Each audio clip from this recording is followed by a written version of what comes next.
Salah. Kalau masih ada dendam kesumat tak bisa. Buya Hamka dimasukkan ke dalam penjara. Naik tapak kaki sepatu ke atas meja. Buya Hamka duduk. Ditunjuk dengan telunjuk hina. Hei Hamka, pengkhianat negara, mau menjual NKRI ke Malaysia. Sampai terlintas di hati Buya Hamka, kalau aku mati nanti, tolong yang menyolatkan jenazahku adalah Hamka. Yang menyiksa, yang memenjarakan Buya Hamka selama 4 tahun itu akhirnya mati juga. Saya waktu itu penasaran, mau tak Buya Hamka ini? Mau tak? Mau Buya Hamka.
Salah.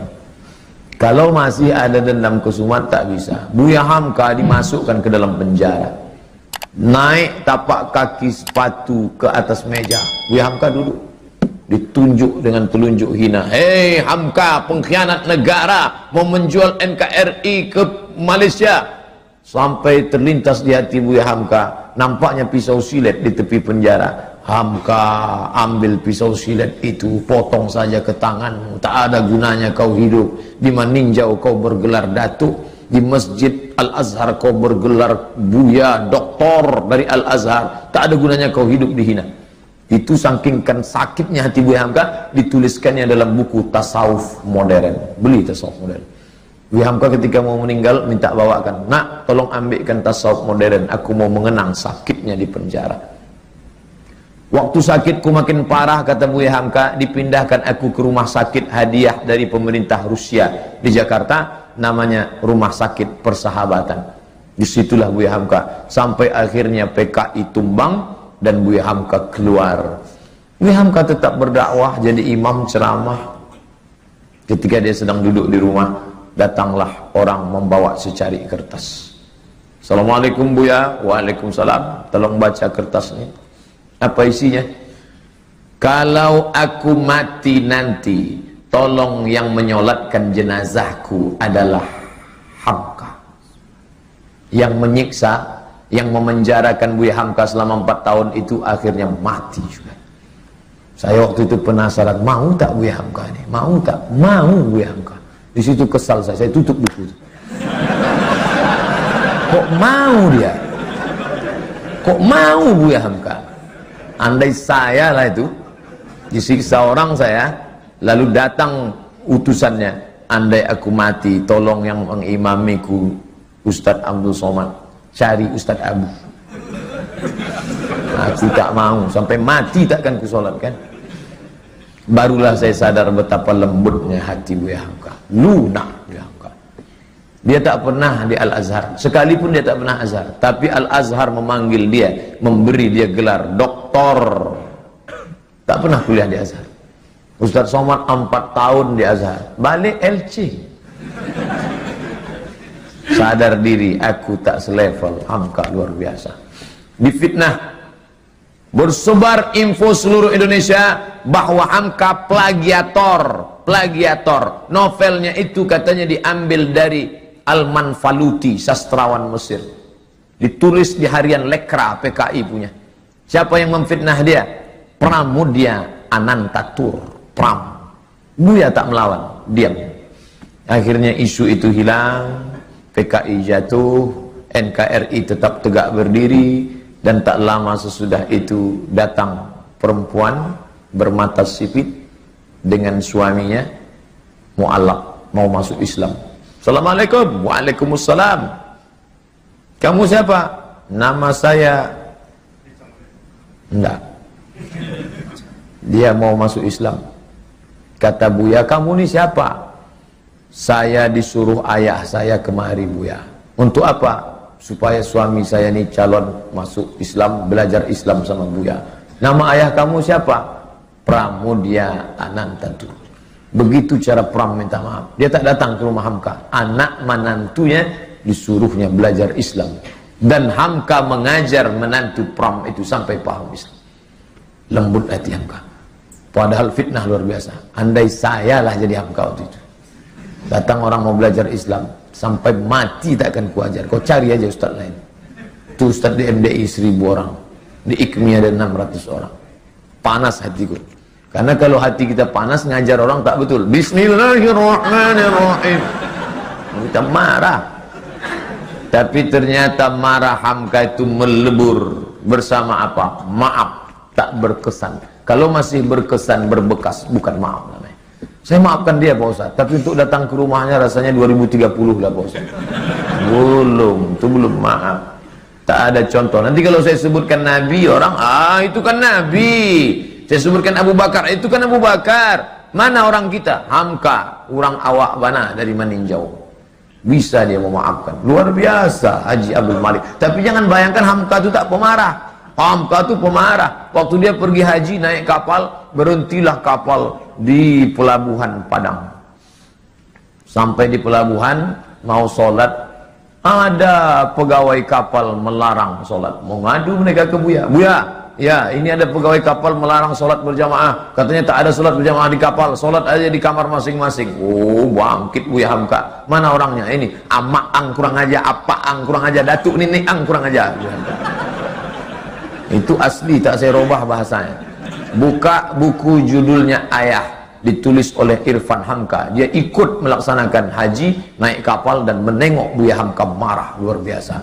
Jadi Hamka itu ada saatnya dia marah, ada saatnya dia lunak, ada saatnya dia berkonfrontasi, ada saatnya dia lembut. Dalam masalah kunut subuh, lembut hati Buya Hamka. Diundang oleh orang NU di Jember, diangkatnya tangan, Allahumma hdina fiman hadain, amin.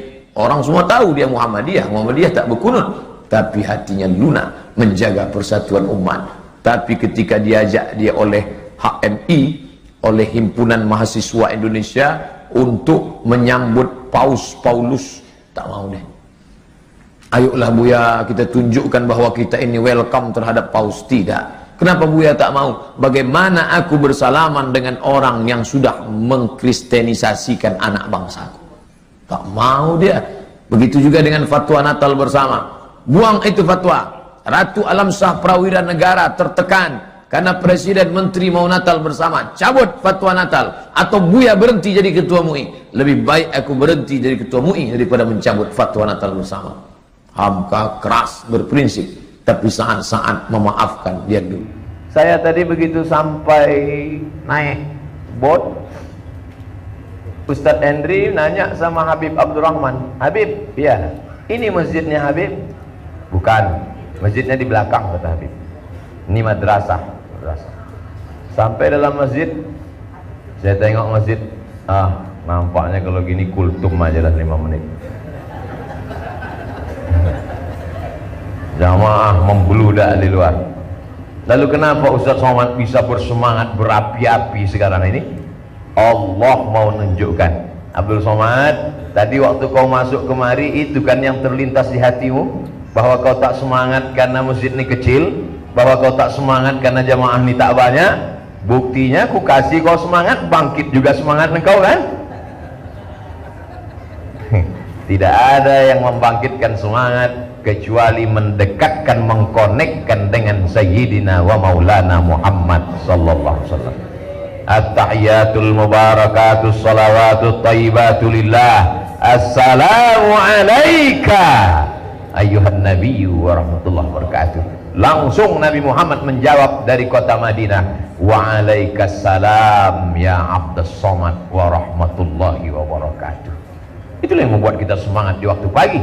Jadi kalau kehilangan semangat, wahai saudara-saudaraku yang sudah divonis kena COVID, yang sekarang sedang berada di karantina mandiri di rumah atau di karantina di rumah sakit, kalian tidak akan bangkit semangat dengan vitamin.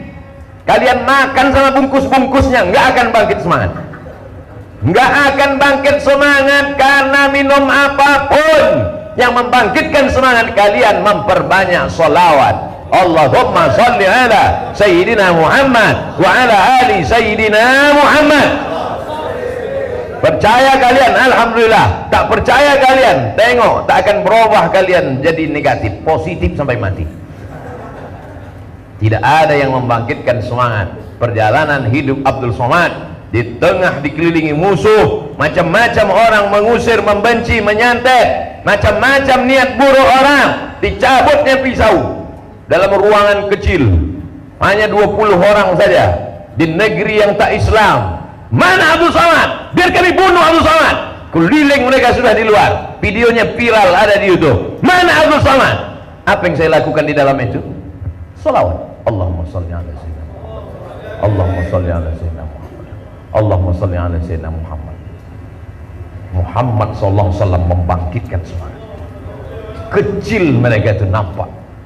Setelah saya pulang ditonton orang kampung halaman, tak ada ustaz takut sedikit pun, tak ada ustaz cemas sedikit pun. Tidak.